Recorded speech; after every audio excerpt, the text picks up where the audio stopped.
Born and raised in Sheffield, England, Jess is the daughter of a Jamaican father and an English mother. She was introduced to athletics at the age of 10. Back in 2009, Jess was training at the English Institute of Sport, which is based in her hometown. Despite being smaller in size than most heptathletes, standing at a comparatively short 1.65 meters, Jess certainly had all the necessary attributes to make a big impact on the world of track and field. I think generally most of the heptathletes are quite tall, quite strong, powerful. But obviously I'm tiny and a little bit different, and you know, at the start when I started out doing heptathlon, people, you know, questioned whether I'd be very good at it just because of my height and whether I'd be able to jump as high and stuff. But yeah, I think, you know, it's probably better to be a little bit taller, but it's not a hindrance at all, and there's different shapes really, but generally tall and quite strong seems to be the best. What she lacked in size, Jess made up for in spring and speed.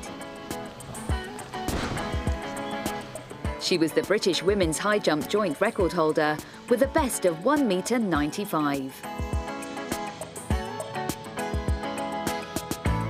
During the athletic season, she trained 6 days a week, spending most of her time at the Institute. Her coach was Tony Minicello, and he remained with her throughout her career. I would agree that she's not the tallest heptathlete, and somebody of that height isn't usually somebody that you'd put into an event like the heptathlon. However, it's not the height of the individual, it's what makes up that height, and what she has got is very good fast twitch fibres, very good spring, but not much of a throwing arm. So you can teach the throwing, but you can't teach people to be fast and springy. In 2007, Jess claimed a surprise 4th place at the Senior World Championships in Japan.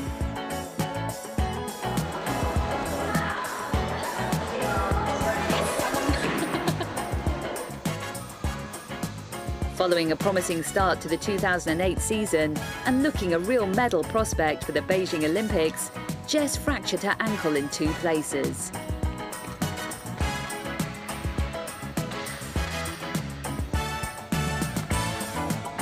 Sadly, this prevented her from making her Olympic debut in Beijing. It was a shock, so I was just a bit upset, a few tears, but I mean, the one good thing was that I was told there and then that, you know, there's no chance you're going to be able to make the Olympics. You need to make sure it's healed properly, you know, so it doesn't jeopardise, you know, any future recurring injuries. So it was sort of, you know, there and then I knew. So there was no kind of hope. It was just, it's over for this year. So yeah, I was, you know, spent a while a bit upset and a bit down, but then once I could come, you know, get back to the track and start doing a few things, not putting weight through my foot, I kind of started focusing on the next year and getting ready for that. Jess spent 11 months recovering from the injury, but returned stronger than ever. She had just qualified for the 2009 World Championships with a personal best score of 6,587. It was just a massive relief more than anything, because I didn't really know what to expect coming into the season, obviously starting a little bit later with certain events, and just the whole kind of winter season was very different to any other season training that I'd done before. So yeah, I felt in good shape, but I didn't expect to score a PB. I just wanted to go out there and score 6,100 to qualify for the Worlds and have done, but yeah, I scored a PB and it was just, yeah, amazing. At this stage of her career, Jess was working hard on improving in the heptathlon's throwing events, where her smaller stature was something of an issue.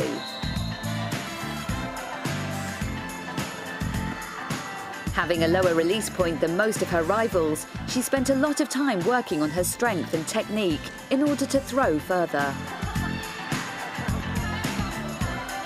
However, too much muscle and her performance in the high and long jump could be affected. So finding a balance between strength and speed was key. It's a bit of both. She's got some really good strengths in hurdles and high jump, so it's keeping those strong, and if if in fact trying to find improvement, as this year we found improvement in the hurdles. High jump, it's going to be difficult to find a great deal more improvement, so there's a diminishing return.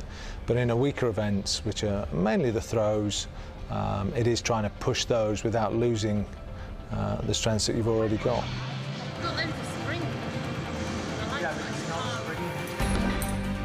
Whilst the 2012 London Olympic Games were Jessica's long-term goal, her focus back in July 2009 was on the forthcoming World Championships in Berlin. Jess was one of only a few British athletes with a realistic chance of winning a gold at the championships, and she didn't disappoint.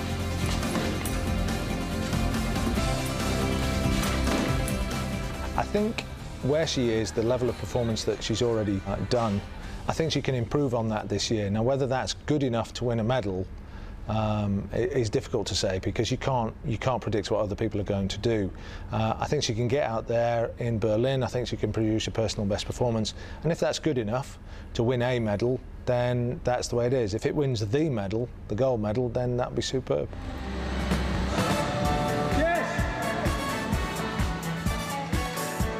Looking ahead to the 2012 London Olympics, Jess wanted to fulfil her childhood dream of winning Olympic gold. And in front of her adoring home fans, she did just that. I think for me it was kind of the age of 15 when I really thought I wanted to, you know, take this seriously and see what I could do and have a career out of it. I just want to be, you know, remembered as, you know, a great athlete, a great heptathlete. I want to make major championships and win medals, and it'd be great if, when it comes round to 2012, that I'm there and ready and, you know, can win a gold medal.